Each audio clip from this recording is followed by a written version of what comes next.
மந்திர சித்தி பெறுவது எப்படி?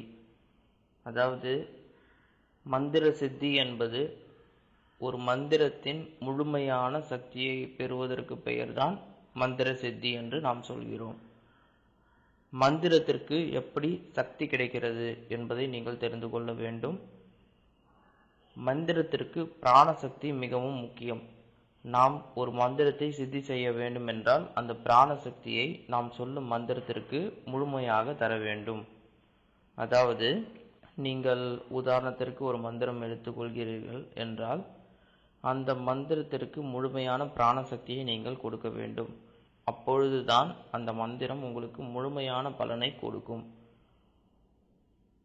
சரி, இந்த பிராணசக்தி மந்திரத்திற்கு நாம் எப்படி கொடுக்க முடியும் என்றால், இப்பொழுது நீங்கள் ஒரு மந்திரம் சொல்கிறீர்கள் என்றால் அந்த மந்திரத்தை முதலில் உங்களுடைய மூச்சை முழுமையாக உள்ளே இழுத்து அம்மந்திரத்தை ஜபித்து பிறகு உங்களுடைய மூச்சை நீங்கள் விடும்போது உங்களுக்கு அதீத பிராணசக்தி அம்மந்திரத்திற்கு கிடைத்து உங்களுக்கு முழுமையான பலனை கொடுக்கும்.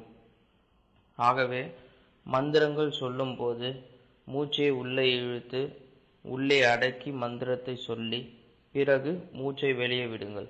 அப்படி விடுவதன் காரணமாக பிராணசக்தி முழுமையாக அம்மந்திரத்திற்கு கிடைத்து உங்களுக்கு அம்மந்திரம் முழுமையாக வேலை செய்யும்.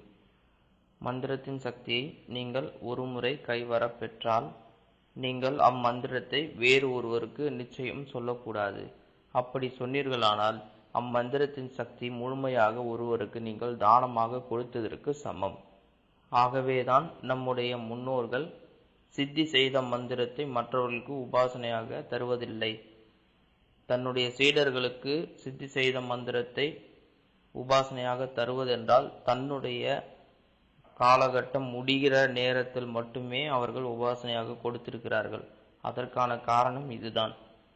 ஆகவே நீங்கள் சித்தி செய்யக்கூடிய மந்திரத்தை மற்றவர்களுக்கு நிச்சயம் நீங்கள் கூறக்கூடாது.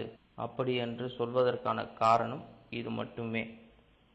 இதை புரிந்து கொண்டு நீங்கள் சித்தி செய்யும் மந்திரங்களை உபயோகப்படுத்திக் கொள்ள வேண்டும் என்று கேட்டுக்கொள்கிறோம். மேலும் பல அரிய விஷயங்களை இனி வரும் பதிவுகளில் தரவிருக்கிறோம். அதனால் எங்களை பின்தொடரவும். நன்றி.